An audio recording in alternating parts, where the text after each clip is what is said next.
இது தவிர தமிழகத்தில் உள்ள குடிசைகளில் 60 விழுக்காடு வன்னியர்கள் அதிகம் வாழும் 7 வட மாவட்டங்களில் தான் இருக்கிறது.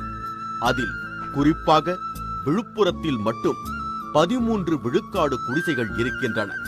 அதிலும் முன்னேறிய சமுதாயத்தினர் 3 விழுக்காடு, இதர பிற்பட்ட சமுதாயத்தினர் 31 விழுக்காடு என்ற அளவில்தான் குடிசைகளில் வசிக்கின்றனர். ஆனால் இவர்களையெல்லாம் விட அதிகமாக 42 விழுக்காடு குடிசைகளில் வசிப்பது வன்னிய சமுதாயத்தினரே.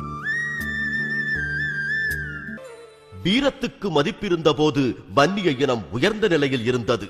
ஆனால் அரசியல் சாதுரியங்களும் சூழ்ச்சிகளும் கோலோச்சத் தொடங்கிய போது அவைகளெல்லாம் அறியாத வன்னிய இனம் மிக பின்தங்கிய நிலைக்கு தள்ளப்பட்டு பாதாளத்தில் வீழ்ந்து போனது. மற்றவர்கள்தான் கை கொடுக்க முன்வரவில்லை. இந்த இனம் தானாகவாவது ஒன்றுபட்டு எழுந்து